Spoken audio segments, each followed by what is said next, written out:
And Mr. Buchanan, I know you're just back from Taunton, but you do know more or less what's happened so far. I think more or less, yes. Would you agree that the position is quite hopeless as far as you're concerned? No, very far from being hopeless. Disappointing, perhaps. But you've no chance of forming a government now. No, that may very well be, but there are 300 results still to come in, and there are enormous regional swings, enormous local variations, so it seems to me from what I've heard so far. Where do you think your campaign went wrong? I think Mr. Heath was suggesting a short while ago that perhaps the electorate didn't quite understand all your policies. I don't think our campaign went wrong at all. We fought a constructive campaign on Europe, on reforming trade unions, bringing the welfare state up to date.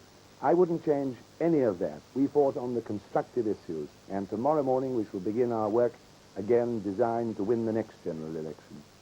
Where do you feel you've lost the most ground and why? In the middle classes? Too early to say that, as I've heard the results. There have been substantial local variations again on the number of people voting. I think the truth probably is that many people are bothered about the economy but haven't quite made up their mind which party is right to deal with the economy. Well, just taking the economy as one point, would you agree that the one question you couldn't answer was why you didn't do it in 13 years? No, I would not. Because if there's one thing that's absolutely clear and will become clearer as time goes on, it is that during our period of office, the standard of life rose faster for the British people than ever before. More employment, taxes down, the economy expanding. We've had the reverse of that in the last 17 months. But it's perhaps a little too early for people to have seen it fully. Can I just ask you very briefly about party organisation after this? Do you think there'll be any question of looking for a new leader? Certainly not. If there is one thing that has emerged very clearly indeed from this election, it is this. That Ted Heath will make a magnificent Prime Minister, and he will be the next Prime Minister. I think everybody has admired his statesmanship, his command, his integrity. Mr. Buchanan, thank you very much. John Tidmarsh, Conservative Headquarters. Buchanan, just back from Taunton, to be greeted by that news. Now over to Robert McKenzie. I think in that interview, Mr. Buchanan remarked fairly enough, the swings are varied in different parts of the country. We're going to be looking at that in a moment. But the point is, he did also seem to agree. Right. He seemed also to... Yes, the Deputy Acting Returning Officer, Mr. Beldam, with the result of this marginal constituency, 544 Conservative last time. Brentford and Chiswick Borough Constituency. Announcement of result at parliamentary elections. The votes cast at this election are as follows. Barnes, Michael Cecil John, Labour. 14,638. King, Geoffrey Roy, Liberal. 2,063. Smith, Dudley Gordon, Conservative. 14,031. And so Labour have gained Brentford and Chiswick by 607. Please.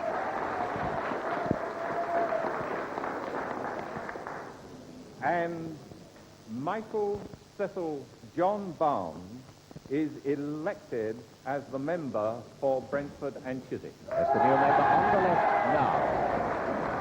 And so Brentford and Chiswick has gone Labour by 607, a turnaround of over 1,100 votes. That one came so quickly we jolly nearly missed it, didn't we? But luckily we didn't. I'm told that there is now another headline, another Labour gain, and it is Reading, and that's not very much surprising. That's not very surprising in this To you or to situation. anyone else. This was a tiny majority, a majority of 10 in 64. Peter Emery held it for, and on this sort of swing it was absolutely bound to go. All right, and now to Robert McKenzie. Well, Brentford and Chiswick was hardly a surprise, since it was well within the margin that we would expect to go quite comfortably to Labour on the swing we've been getting.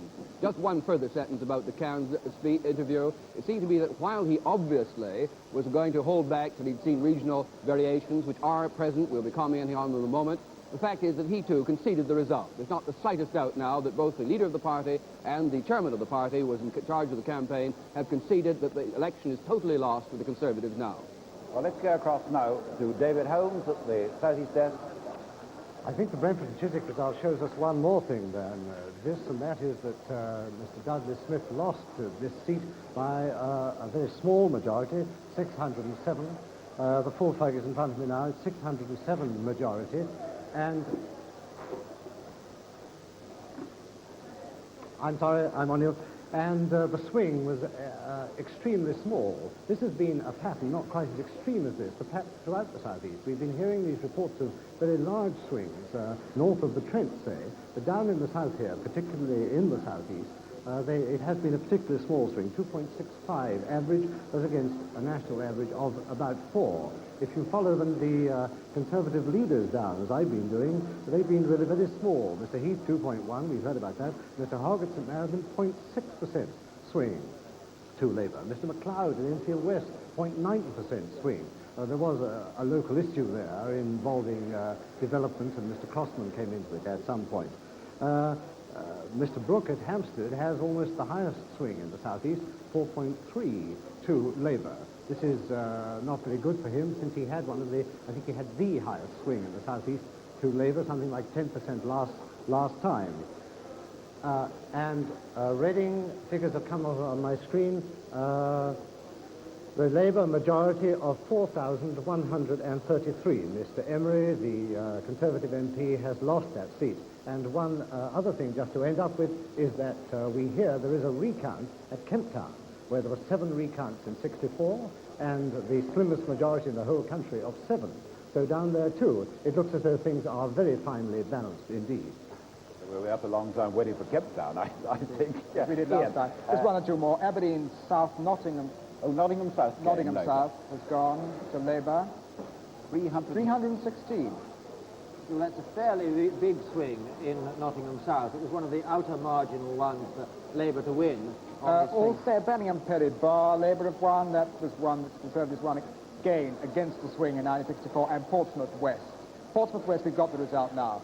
This means that Sir Terence Clark, who is one of the more right-wing members of the Conservative Party, has lost his seat at Portsmouth West. It didn't need much of a swing to get him out. Fairly low swing there, as there was indeed in Brentford and Chiswick. Well below the average, but enough to oust the sitting member. Dudley and George Wigg, the Paymaster General, has held his seat very comfortably. But there was no swing there at all in Dudley. It was exactly the same as last time. The previous election, George Wigg had the best result for Labour in the West Midlands. This time he's had about the worst. Brickhouse and Spenborough, a seat that's often changed hands very narrowly. Labour won it back at the last election, but now have a comfortable majority.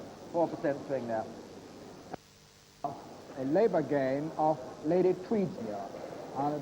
This was liable to go within the danger limit. Rather a big swing in the first seat we've had from the northern part of Scotland. Now, this is quite an interesting one, David. Hendon North, Mr. Ian Ewing, has held this seat for the Conservatives. This was liable to go, in fact, certainly within the limits of this particular swing. There's a fairly low swing there. I don't actually think the swing has been varying as much as some people have been suggesting. Well, now I think we can have a look at the state of the parties board. Now, with well over 300 seats in, 29 gains for Labour, 29 losses for the Tories, no seats moving against the tide, an absolutely uniform movement of gains to Labour all across the country, although the swings are varying, how much we'll be sorting out later in various parts of the country. Swings certainly less in the London and southeastern area. The party lead board now, Labour 114 ahead, with roughly half the results. You see, we're sort of halfway there now, and Labour has a lead of 114. Remember, that will not necessarily be the size of the lead when all is over. Labour seats counting first, and therefore Labour is bound to look more preponderantly ahead tonight than it will after tomorrow's more rural results are in. Cliff. With Lady Tweedsmuir out at Aberdeen South, I think we ought to go across to a comment from our Scotland desk. Esmond Wright? This is, of course, the most dramatic result so far for Scotland, the defeat of Lady Tweedsmuir. She's been a member there for 20 years. Her majority, in fact, was severely cut by the intervention of the Liberal, who polled 5,800 votes and essentially took most of those votes, it would seem, away from Lady Tweedsmuir. There have been, of course, housing changes, the movement of population from Aberdeen North to Aberdeen South, which has clearly favoured Donald Dewar, who has won the seat for Labour and has polled the highest vote for Labour ever in the history of that constituency.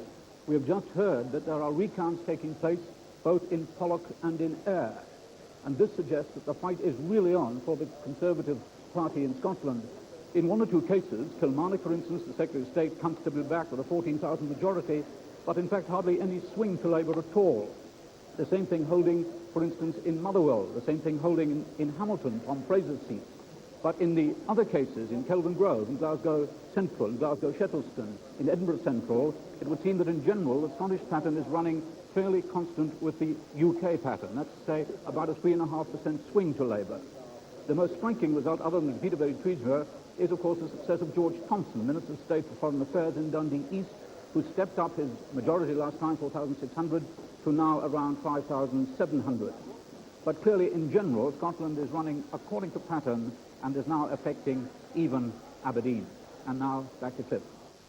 No, there's one you wanted to see. Disappointment for the Liberals. They'd been knocking on the door at Chippenham, Chris Layton, and they really did think they had a chance of getting it this time, but they have failed. Almost a mirror image of the result last time, but the Liberal vote goes up, the other two votes go down, the Liberal vote doesn't go up quite enough. This was very disappointing for the Liberals on their hoped-for gains, and they actually did make progress, but not quite enough.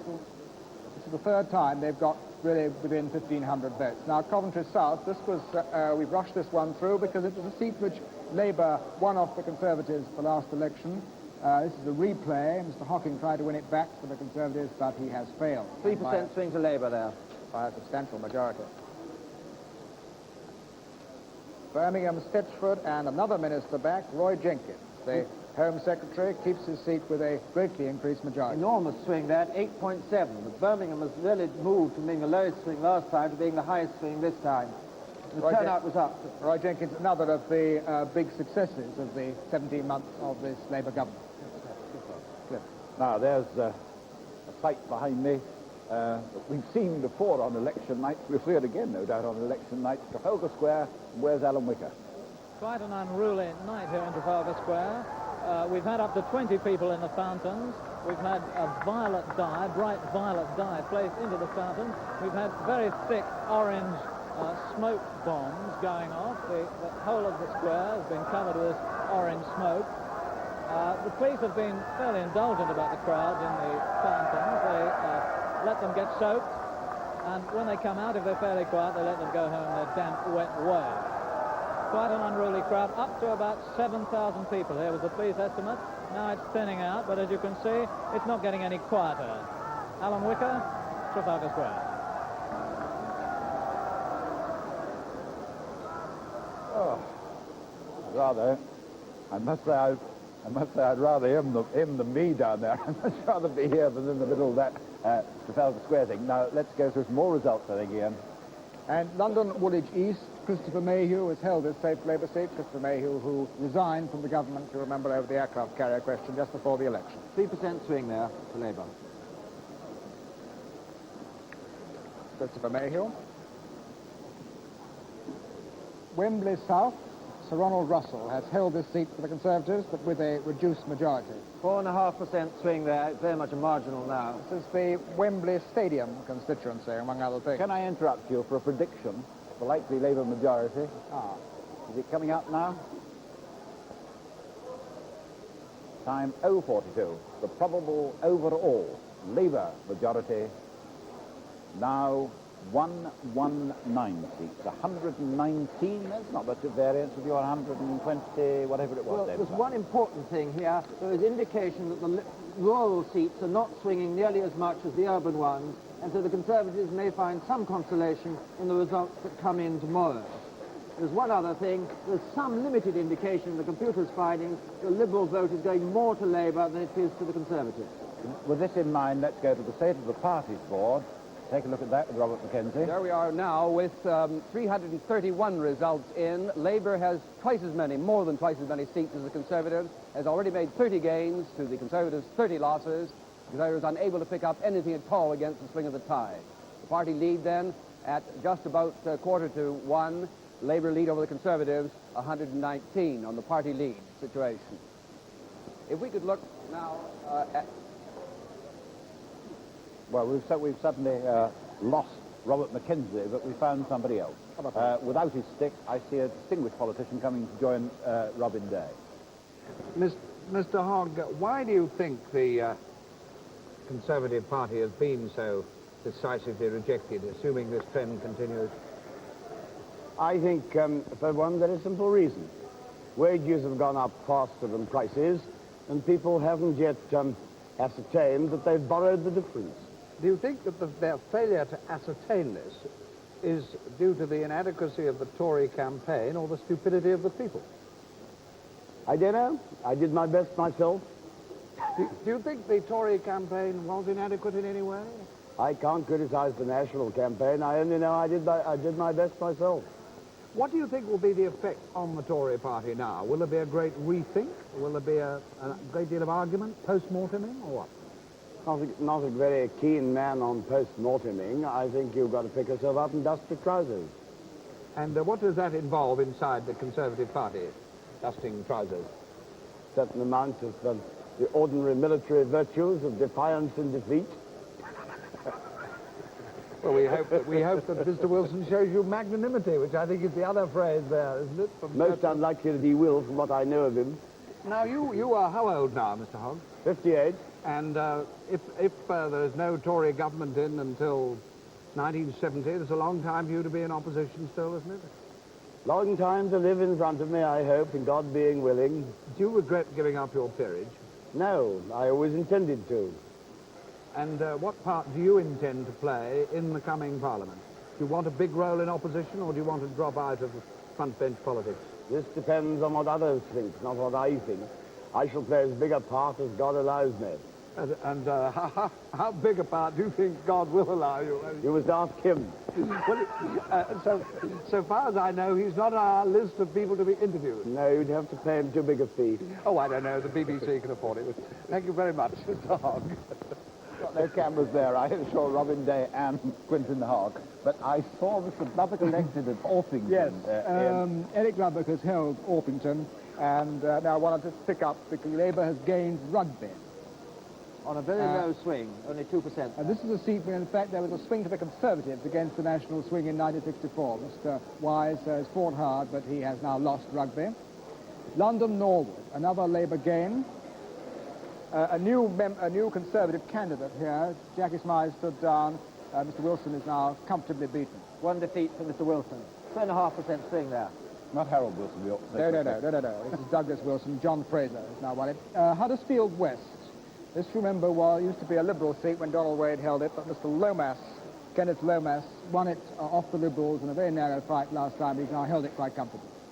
3.3% swing to Labour, though I don't think you should really allow a swing figure for that sort of three-cornered seat.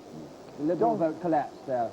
Doncaster, Labour have held the seat comfortably. Mr. Walker had the distinction of winning this seat last time off Anthony Barber, who's now gone to calmer pastures. 5.5% swing there. Hornsey, there was a recount here, but the Conservatives have just held it. 3.5% swing to Labour, not quite enough there. There are the Orpington figures. Eric Lubbock has held the seat for the Liberals, the first bit of good news for the Liberals. Second seat they've held. Much reduced majority. That's 2 seats for the Liberals. Now, London Clapham, this is another seat which Labour won in the 64 election. Mrs. Mackay won it off them. 5% swing. Fighting for the Conservatives. Sorry, which swing? 5% swing in Clapham. Bolton West, the other half of Bolton. Gordon Oakes has held it for Labour. This is the Liberal seat. Look at the Liberal vote, how it's collapsed. Arthur Holt's old seat. Arthur Holt not standing again. Swansea East, very safe Labour seat. Neil McBride's held it with a big majority. 2.7% swing to Labour in that second South Wales seat we've heard from. Willesden East, which Reg Friesen won off the Conservatives in 1964, but he's held it with a very comfortable majority.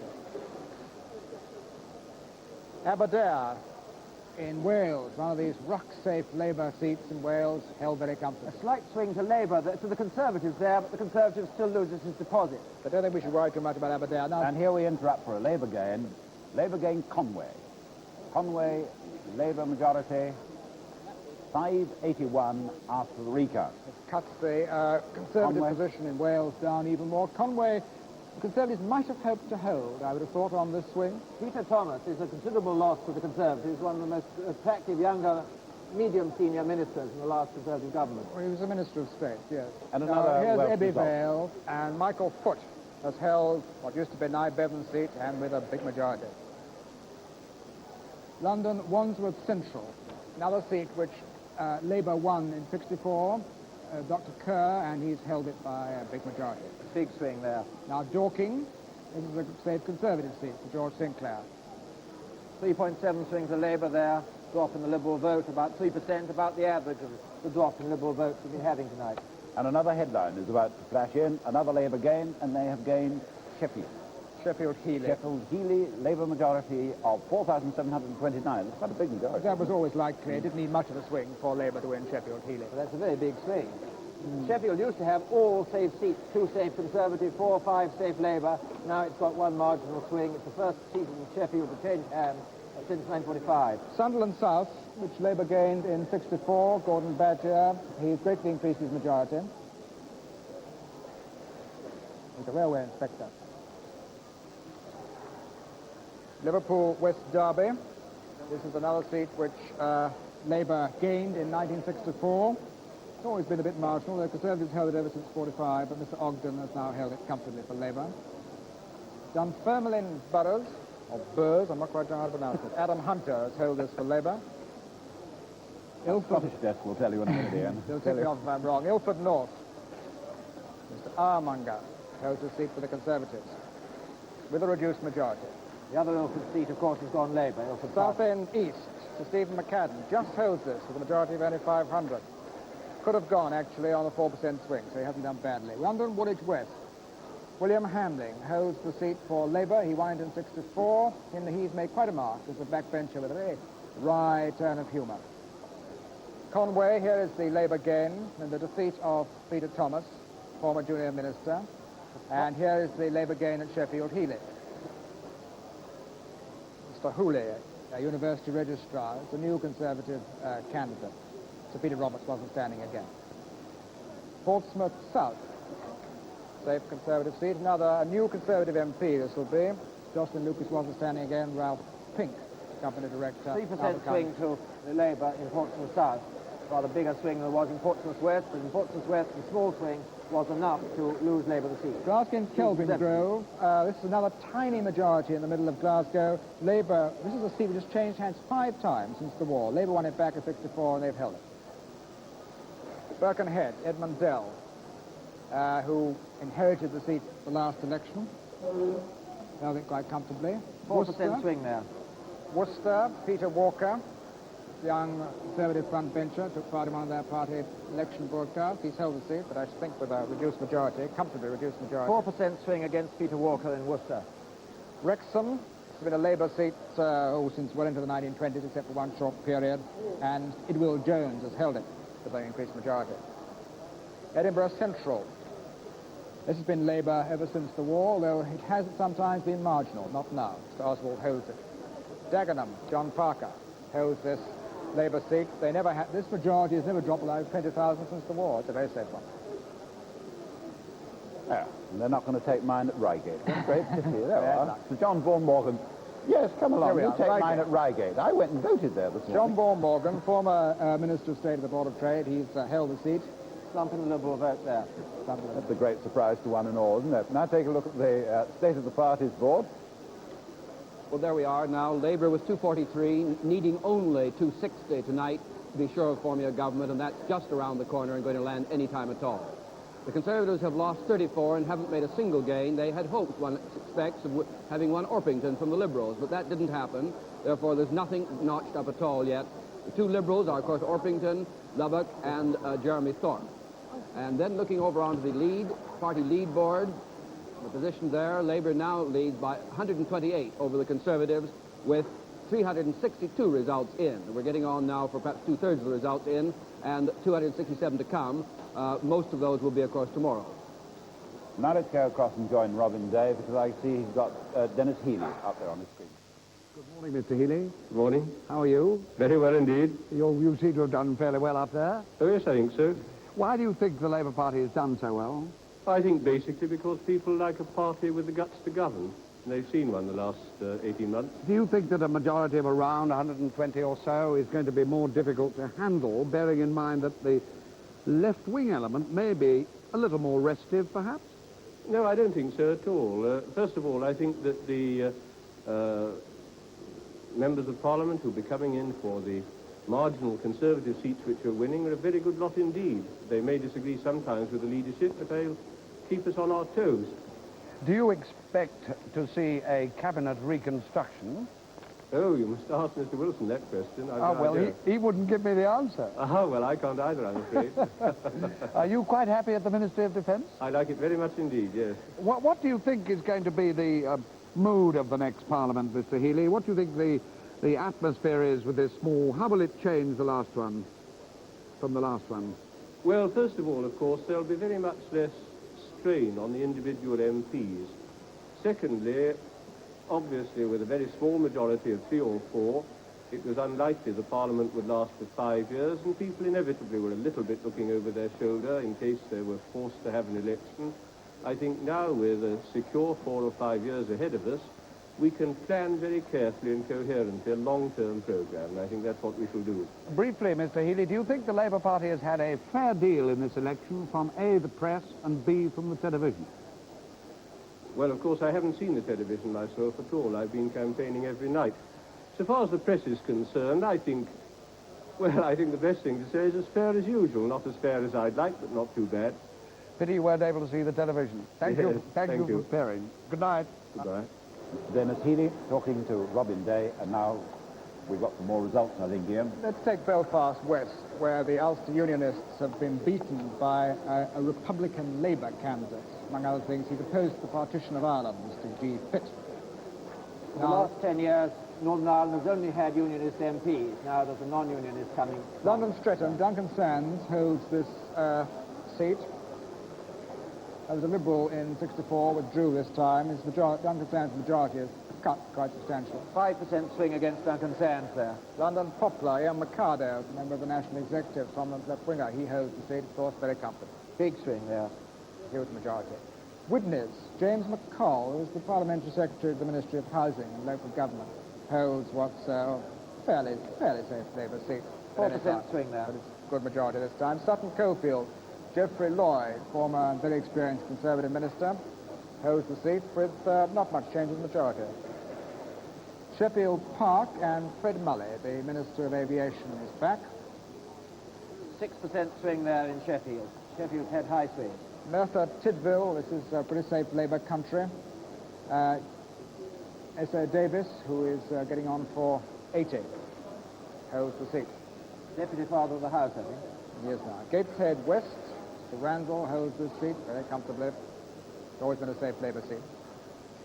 Bosworth, we're rushing this one for obvious reasons. Woodrow Wyatt, who was in some trouble with his local Labour Party at one time for opposing the nationalisation of steel, but he's held it, and with an increased majority. Quite an average swing there. Now the other Harrow result, Harrow Central, Anthony Grant has held the seat, but for the Conservatives, but with a reduced majority. 4% swing in Harrow Central against the Conservatives. High turnout there. West Bromwich, this is just a confirmation that Maurice Foley, the Minister in charge of Immigration, has held this seat with an increased majority. Now Wallasey, remember there was a recount at Wallasey, but Ernest Marples has held the seat, although with a greatly reduced majority. 6%, nearly 6% swing there. 5.1, sorry. Ernest Marples, always a controversial figure. Richmond in Surrey, actually, that's the southern Richmond. Anthony Royal holds the seat with a slightly reduced majority, with a slight fall in the Liberal vote. Enfield East, the other half of Enfield, Mr. Mackey, who's a member of the government, Parliamentary Secretary of the Ministry of Agriculture. His brother's a Liberal MP. Brighton Kemp Town, and Labour has held this seat. You remember that they won it with that tiny majority of 7 in 64. Everybody thought it was a freak. Well, they've held it, but David. We heard there was a chance of a recount there. It's a very low swing, but the Labour Party have held on to it. Glasgow Pollock is the one thing that could give hope to the Conservatives. We've heard there's a recount there. And that the other figures for York, with a big swing to Labour from the Conservatives lost this with the dropping of a Liberal. 6% swing there, 83% turnout. Barnet and Reginald Maudling has held Barnet with some fall in majority. The Deputy Leader of the Conservative Party has held Barnet. Here's another seat, Glasgow Cathcart, which on the swing should have gone to Labour. The Conservatives have managed to hold. The swing down to 1.7 there, where it mattered to keep the swing down from the Conservative point of view. Edward Taylor's the youngest Conservative member in the last Parliament. West Ham North, Arthur Lewis, who's held the seat ever since 45. This is a very safe Labour seat. 4% swing there. Liberals in second place, though, you know. Yes, still. They were there before. And now coming out, I think, of our computer, comes another prediction. Will give us the likely Labour majority as at this time. 1 o'clock. 117 majority. 117 is the likely Labour majority. Just about what Robert McKenzie was saying on his swingometer just now. That assumes that there will be 10 Liberal MPs, but undoubtedly a tremendous swing, obviously, to Labour, an even bigger majority than the Conservatives had in 1959. Let's take some more results now. Another one from West London. Acton, Bernard Flood won the seat off the Conservatives in 64, has held it with an increased majority. 4% swing there. Hull West and James Johnson, who became the member, it's safe Labour seat, but he became the member in 64 and he's held it very comfortably. Was the member for Rugby. Newcastle on Tyne East, Geoffrey Rhodes held it for Labour and he's put up his majority. He won it off the Conservatives in 64. 7.8% swing there, very high swing there. Rhondda West, this is obviously very safe Labour territory, although these are, both the Rhonddas are small constituencies, there may have to be some readjustment. Slight nominal swing to the Conservatives there. Now, Bilston and Bob Edwards held this for Labour, although an hour and 5 minutes ago, Bilston in fact ceased to exist due to local government boundary changes. But it still had a 3.8% swing to Labour. Grimsby, Anthony Crossland, the Secretary of State for Education and Science, has held his seat very comfortably. Just remember that only 7 years ago, his majority was 101. That shows you the tremendous change. West Ham South, Elwyn Jones, the Attorney General, has held the seat. The Conservative and Liberal both losing their deposits in this situation. Slight swing to Labour. Pembroke and Desmond Donnelly, despite some trouble with his local Labour Party, has held this seat. Remember, he was one of the 2 MPs of Woodrow Wire to oppose the nationalisation of steel. Mitcham, Robert Carr, Conservative front bencher, spokesman on aviation, former junior minister. Down there, look, only 528. Yes, but it's a seat that could have gone on this swing. Yeah. Gloucester, Jack Darmond, another member of the government, Chief Secretary of the Treasury, holds Here comes the headline. Another Labour game. Lewisham West. That means Christopher Chataway is out. No, yes. It's McNair Wilson. McNair Wilson. The other one is... Christopher Chataway is Lewisham North, right. But he's held with an even smaller majority, I think, that Christopher Chataway's chances of holding Lewisham North are pretty slim. Let's take some more. Surrey East now. Charles Doughty. This is a seat which the Conservatives usually hold with 20,000 plus, but the Liberals cut into it last time and done so again, David. Big Liberal vote there.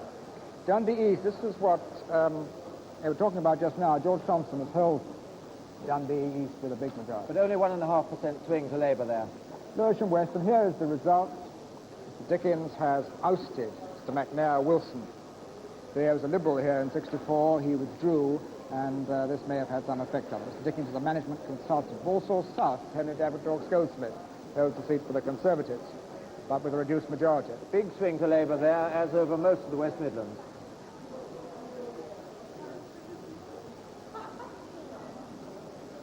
Here is from Crayford. Remember the by-election here last autumn, Mr. Well-Beloved, and he's held the seat comfortably. No swing compared to 1964. Just had a rush that Labour have gained the Wrekin. Now the Isle of Wight, Mark Woodnut, holds this obviously safe Conservative seat. 1% swing to Labour there. Here comes the headline now. And this is the Wrekin headline. This is confirmation. Confirmation of what Ian was saying just now. That means that... they haven't given us the majority this time. That means that William Yates, who was certainly, I think, one of the most independently minded Conservative MPs, who has held on to the seat somewhat against the run for some time, has now finally lost it. Now we take Worthing, and Terence Higgins holds the seat. He's very much on the Liberal wing of the Conservative Party. Conservative only got 1,000 votes, only got 2% of the vote there. It didn't seem to make much difference. There was just an average 3% swing there. The Liberal dropped to third place, having been second last time. Sheffield Brightside, one of the very safe Labour seats in Sheffield that David was talking about. 5% swing, high swing all over Sheffield. Richard Winterbottom's held this for over 15 years. Hendon South, Sir Hugh Lucas Toos holds the seat for the Conservatives. 4% swing there. He first got into Parliament in 1954. He's very much one of the veterans. He's the junior minister. Now, the recin, here are the details of the defeat of Mr. William Yates by Gerald Fowler, who's the university lecturer. Batley and Morley, another West Riding result. Dr. Broughton, who won the seat in the by-election in the 45-50 Parliament, has held the seat. And now let's take a look at the state of the parties at 1 1:09. Well, there we are. Labour, you'll see, now has 261, and we've been saying all night that they needed 260 tonight to be sure of a victory. They're absolutely, therefore, home and dry without any question whatever. 35 gains.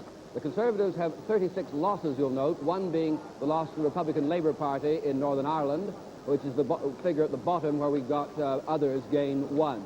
The other number there, of course, is the other figure is for the Speaker.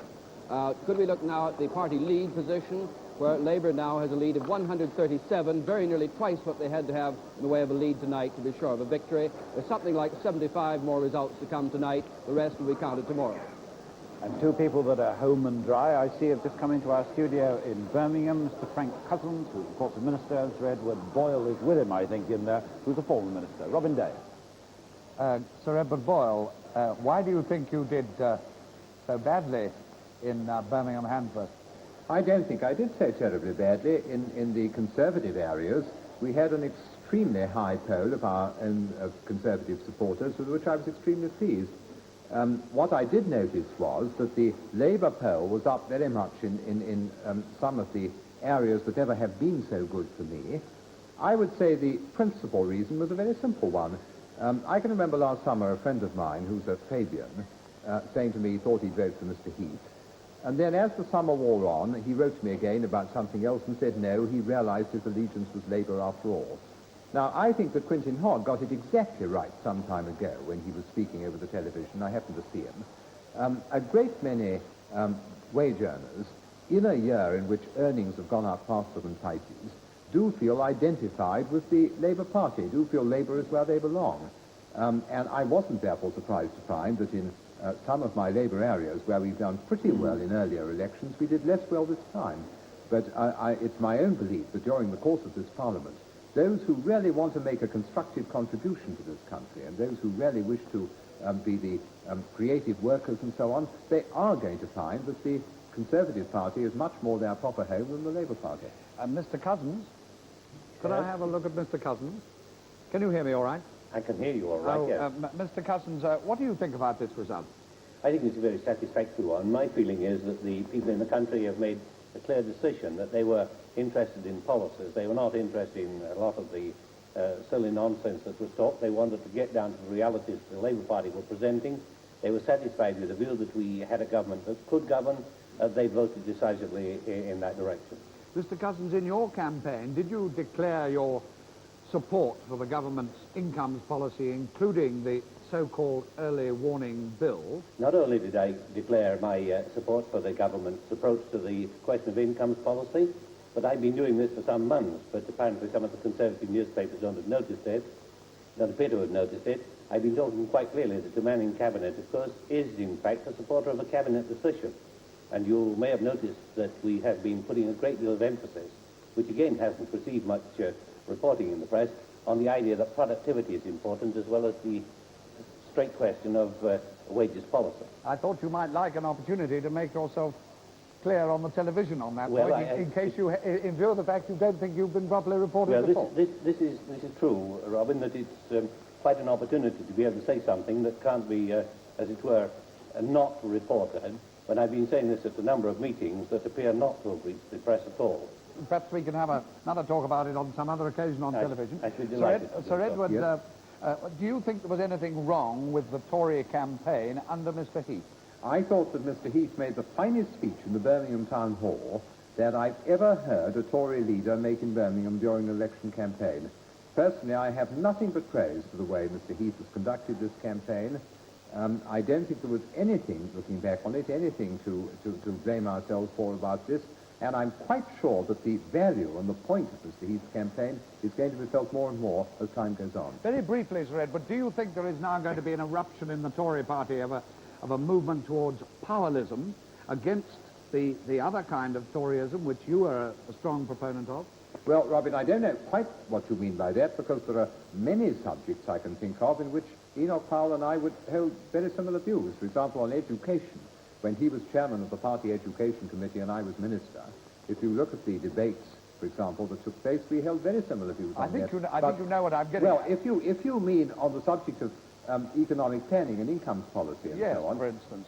I would say personally that there is a pretty wide consensus in the Conservative Party that under conditions of full employment, as Reggie Malting said at Wellingborough, that an incomes policy must have a part to play, but it isn't the only thing that counts. I think what bothers some of us is when people speak as though the incomes policy were the one economic weapon that mattered. And as you know, a great many of us have been very critical of Mr. George Brown. Well, I think I've got to leave you there. Sorry. Forgive me for being Let us discourteous. discuss this some other time, too. I'd like to say a lot more. A lot of other things happening. Thank you, Mr. Cousins. Thank you, Sir Edward Boyle. Thank you. One of the interesting things that were happening there, I think, was that flash that went by about Cheadle. Because I was up there, and they were all saying that he was fighting a pretty hopeless battle. Well, this is fascinating because it's a seat where, in 64, the Liberal ran second and polled the highest Liberal vote in the country. If there is a recount, it presumably means that the Liberal is pressing the Conservative very hard. It may mean, if it's gone the right way, for the Liberals, a Liberal gain. David. Mr. Winstanley, the Liberal candidate, did have a remarkable personal vote. He didn't stand in Stretford this time, and the Liberal vote dropped 11% in his absence, which may have carried some of this vote with him to Cheadle, if there is a recount there. Yes. So the Liberals so far are holding their ground in the seats where they poll heavily. This is interesting. Now I think we can take some more results here. Right. Coventry East. Dick Crossman has held his seat. A Liberal has come in compared with last time, but hasn't made any dent in Mr. Crossman's vote. 4.7% swing to Labour to Mr. Crossman in Coventry East. And Glasgow Pollock, perhaps you could just take, this is the seat which Labour won unexpectedly. It was a swing of 9% last time, but they've held it. I can't see why they said there was a recount there with a majority like that, 1900. No, come on. And I think what we will do now is what we should have done before, if I hadn't gone the wrong place. Is take a look at the state of the parties board. State of the parties then at 1:15. Labour was 267, more than they needed to get on the night to be sure of their victory. And their gains, the bloodletting of the Conservatives goes on. They've got 35 gains now. The Conservatives have lost 36, 35 to Labour and 1 to the Republican Labour Party in Northern Ireland. That one, the gain at the bottom in the middle of the row for others. And, of course, the Speaker's back as well. Liberals, too, have made no gains, no losses so far. We've yet to hear from their main areas to be reporting mainly tomorrow. And then the party lead position, Labour leading now with 139. You'll notice that there are 400 of the 630 results in, 401 in fact, of the results are in, 2/3 just about, and that's where we stand at 117. 229 results to come. Now let's clear out some of the results we have got some of in. the 400. First of all, London, Shoreditch and Finsbury, another of these very safe Labour seats in East London. Ronald Brown, the brother of George Brown, holds a seat with a slightly increased majority. Oswald Mosley gets 4.6% of the vote, standing for the union movement there. Rutherglen, Gregor McKenzie holds this for Labour. It was a Conservative seat for some years in the 50s. 2.5% swing to Labour in Rutherglen. Glasgow, Bridgeton, for a safe Labour seat with a rather small electorate. 2.7% swing to Labour in Bridgetown. Lowish swings in Glasgow. Aylesbury, Sir Spencer Summers holds this seat for the Conservatives with a considerably reduced majority. 3.5% swing there. Liberal vote down, 2.7. Sir Spencer Summers has held his seat for ever since 1950 for the Devizes. This is one that the Conservatives might have lost, but Charles Morrison has held it with a fairly comfortable majority. It's a good result for the Conservatives. They had only 1.7% swing. Liberal vote up slightly there. Llanelli and Jim Griffiths, the Minister for Wales, has held this with the sort of huge majority you would expect. They now spell Llanelli with an I, not a Y. The other half of Brighton, Brighton Pavilion, Sir William Teeling, who's sat for Brighton for 22 years, holds the seat. 4.5% swing to Labour in that seaside resort. And another seaside resort, Poole. Oscar Merton holds it for the Conservatives. Gateshead East, Mr. Conlon holds this very safe Labour seat. 5.1% swing to Labour on Tyneside. Just heard that Labour's game Bristol North West. which was the seat they might have got. There are the details of Bristol North West. There was a Liberal here in 64, wasn't standing this time, may have had something to do with it. They're bound to get a seat in Bristol North East. I don't think we can blame the Liberals for the switches of votes here. It seems the Liberals have been taking votes fairly evenly from both parties, if anything a bit more from Labour. Glasgow Hill Head, that Esmond Wright was saying, well, I think was the one safe Conservative seat in Glasgow. The one seat they've still got Cathcart now. Galbraith. 1.1% swing there. Pontypool, Leo Absey, one of the most colourful figures in the House of Commons, holds this very safe Welsh seat. 1.9% swing to Labour in Leo Absey's seat. Hull East, Commander Harry Percy, who sat there for 21 years. This is the Dockland area. 7% swing there, almost as much as in Hull North. Lanarkshire North, Peggy Herbison, the Minister of Pensions and National Insurance. She holds this one pretty comfortably. It's a good seat for Labour. But only a fraction of a swing to Labour there, one of the lowest swings we've yet had. Birmingham Aston and Julius Silverman, who sat for one of the Birmingham seats for over 20 years, holds this one, double his majority. Runcorn, Mark Carlyle, who became the safe Conservative seat. He became the member in 64. He's a rising young barrister on the backbenches. Blackpool North, Norman Miss Campbell. It's a seat when he wanted the by-election, but he only had 1,000 majority over the Liberals. But, big drop in Liberal vote there. They go down to third place and drop by 9% of the vote. Wallsend. This is a seat Labour normally holds with huge majorities, and they've done it again. 5% swing to Labour there. Edinburgh North, the Earl of Dalkeith holds this Conservative seat with a slightly reduced majority. Well, about a 3% swing there, if I remember right. But the Liberals standing here for the first time since 1960. Not getting many votes, sir. Stalybridge and Hyde. But Blackburn holds it for Labour. This has at times been very marginal. Portsmouth West, Sir John Eden, front bench spokesman for the Conservative Party on the fence. This, of course, is very solid Conservative seaside territory. Fall back in the Liberal vote there. Nantwich, Wing Commander Grant Ferris holds this for the Conservatives with a considerably reduced majority. It's a farming area in Cheshire. The other half of Rhondda East. This is very solid Labour territory, as you'd expect. Everyone loses their deposit, though, except the Labour candidate. Mr. Alfred Davis, who's represented there since 1959. Another Glasgow seat, Maryhill. Willie Hannon holds it. 3.2% swing to Labour in Maryhill. Harwich, Julian Ridsdale, former Conservative junior minister, holds the seat with a reduced majority. Maidstone, another fairly safe Conservative seat. John Wells holds it.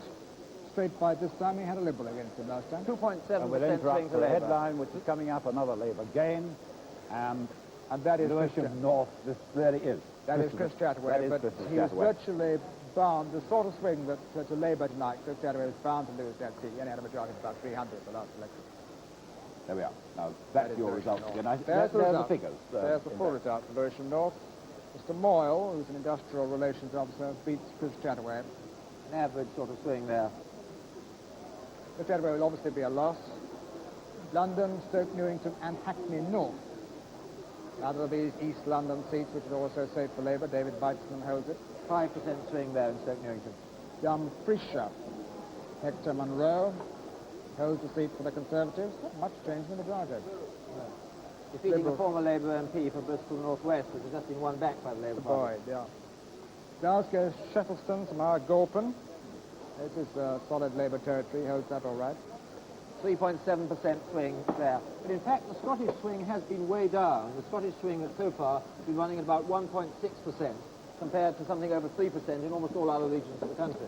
Wimbledon, Sir Cyril Black holds the seat, beats Tom Braddock, who's in his late 70s and who was a Labour MP in the 45-50 Parliament. 2% swing in Wimbledon.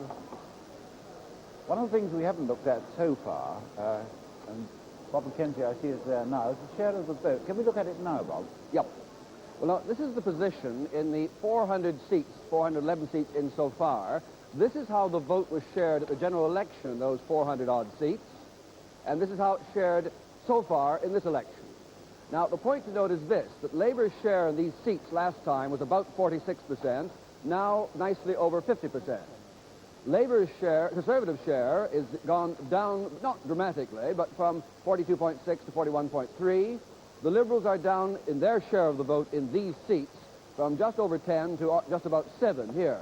Others static, and turnout just down slightly, as you see. Now, I just would add this, that if Labour could hold this share of the vote, this would be an all-time high in post-war elections.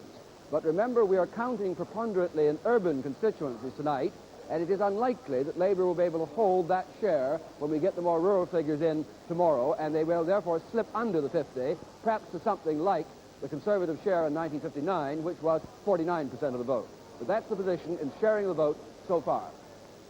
I think we ought to go and take a look at the state of the parties, Bob.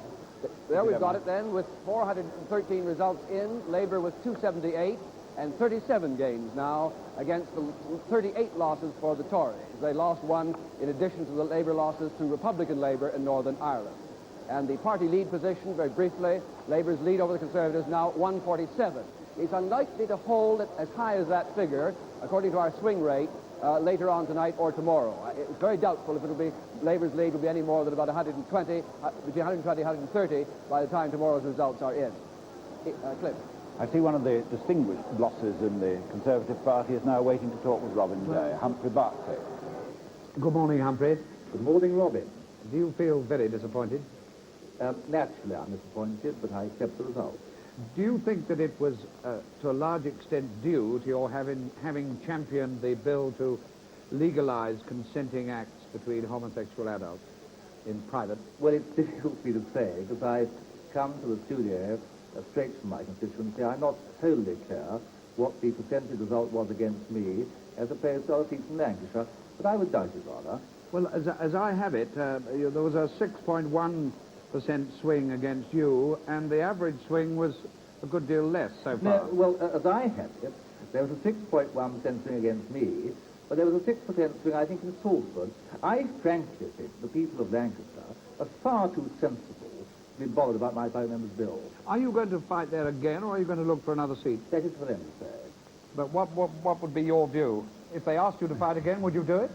It is for them to say. I've had no approach yet. They must ask me first. What do you think about the Tory campaign in general and Mr. Heath's leadership? Well, I voted for Ted Heath. I think he's a splendid leader, and I think towards the end of the campaign, his qualities came across extremely well. Mr. Ray Gunter has been saying a few moments ago that there are elements of a dispute about the Tory leadership, but I think Edward Heath will weather the storm. Would you agree with that? Well, I don't think it's anything to do with Ray Gunter. It's a free country, he can say it. Well, he can say it, of course, but I don't think people will take my serious. I, as you know, pioneered this proposal to elect our leader by a proper process. Ted got it through a proper process.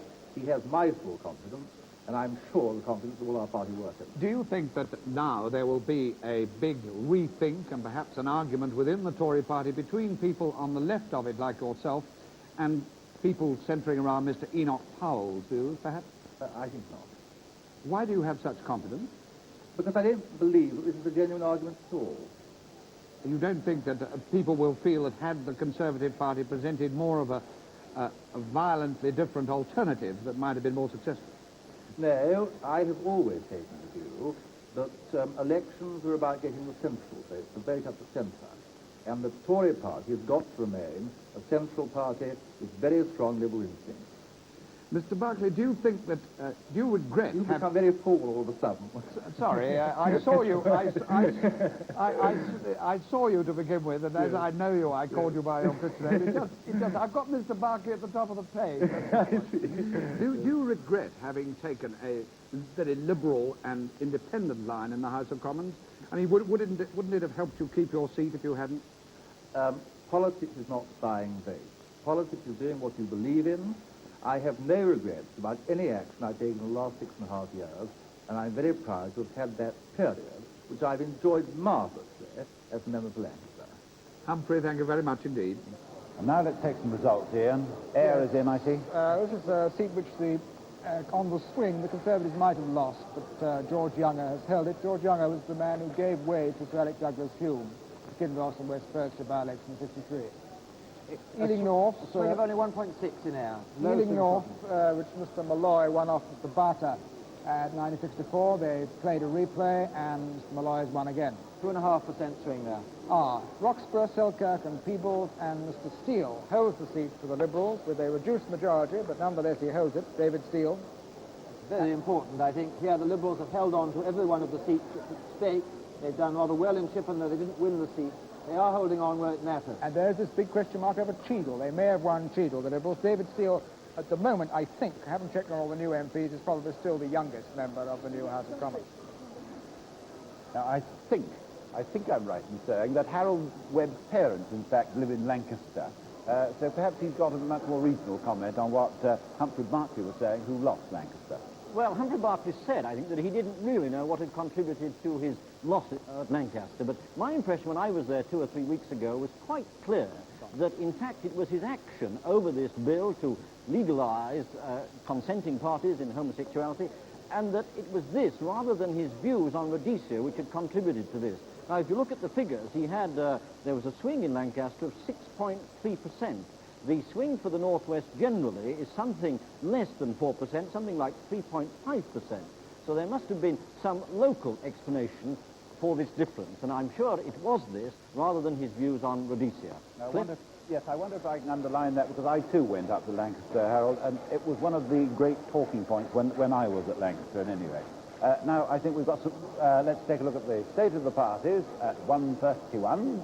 Now, with 417 results in, there's the position. Labour very, very comfortably, snugly ahead. 37 gains, Conservative 38 losses. Really quite remarkable. The Conservatives have not been able to chip into a single Labour seat in that whole record of over 400 results tonight. Liberals now have their 3. They're holding 3. They haven't lost anything yet, and we haven't heard from their strongest area. David Steele, coming in at Roxburgh, was the one that added to Jeremy Thorpe and Eric Lubbock. And there at the bottom, the Republican-Labour gain in the middle of the bottom row, and the Speaker making up the 2 others. The party lead position then, here Labour's lead is again reflected at 145. Now, again, it will be unlikely to remain as high as that throughout tomorrow, since the chances of the Conservatives gaining more seats tomorrow, or retaining more important areas of strength, will obviously reduce that lead. We are expecting Labour's lead to stay, however, around 120 or so. Cliff. Now, before we go to some results, David Butler was telling me just now that it was probable that Labour may get... I think I was slightly misleading you. There are about 40 results to come. Labour needs still 35 results to get 315 seats and a clear majority. So they won't quite get there this evening. And Mr. Wilson, as we heard on the television tonight, said that he wouldn't claim a victory until the 316th Labour victory was in. So he'll have to wait until somewhere 10, 11, 12 o'clock tomorrow morning to be able to do that. But Mr. Wilson, I'm sure, will sleep soundly and well tonight in his hotel in Liverpool, where we've been keeping an eye, hoping to see him arrive, incidentally, and we haven't so far.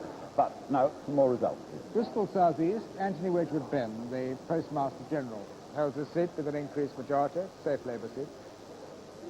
Sheffield Hallam, John Osborne has held the seat for 7 years for the Conservatives. His majority is down there. 4.6% swing, rather low for Sheffield, who has been having very high swings.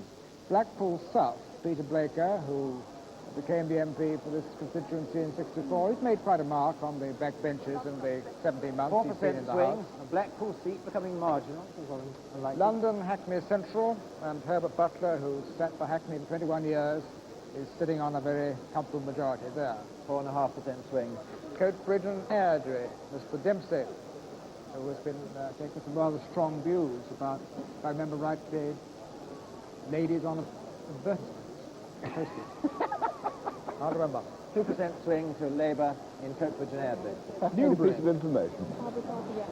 Newbury, John Astor holds the seat for the Conservatives. The Liberal vote is down a bit. Clement Davis, you see. That's his son. Birmingham Hall Green, this is Albert Jones's old seat. Mr. Eyre has held it. A very 6.5% swing in Hall Green. Birmingham certainly had the highest swings of any big city in the country. Islington North, from another member of the government back, Jerry Reynolds, the Minister of Defence for the Army, and his majority is up a bit. Birmingham Selly Oak, Harold Gurdon has held the seat, but with a greatly reduced majority. It's normally one of the safer Conservative seats in Birmingham. Sunderland North, Fred Willey, Minister of Land and Natural Resources. His ministry is about to disappear, according to the Labour manifesto. We'll see if Mr. Willey gets another post. Darlington, Mr. Fletcher beat Mr. Bornarton in 64. Bornarton had held the seat for 51, 59, but he couldn't get it back this time. Windsor, Sir Charles Mott Ratcliffe. This is a very safe Conservative seat, and he's held on to it. Glasgow Scotstoun, another Glasgow seat, Mr. Small. He's sat there for 7 years, and he's on a safe majority. 3% swing only there. Wakefield, this is safe Labour territory. William Harrison holds the seat for Labour. 2.8% swing. Arthur Greenwood's old seat. Northwich, Sir John Foster. There was a recount here. He's a former Conservative junior minister.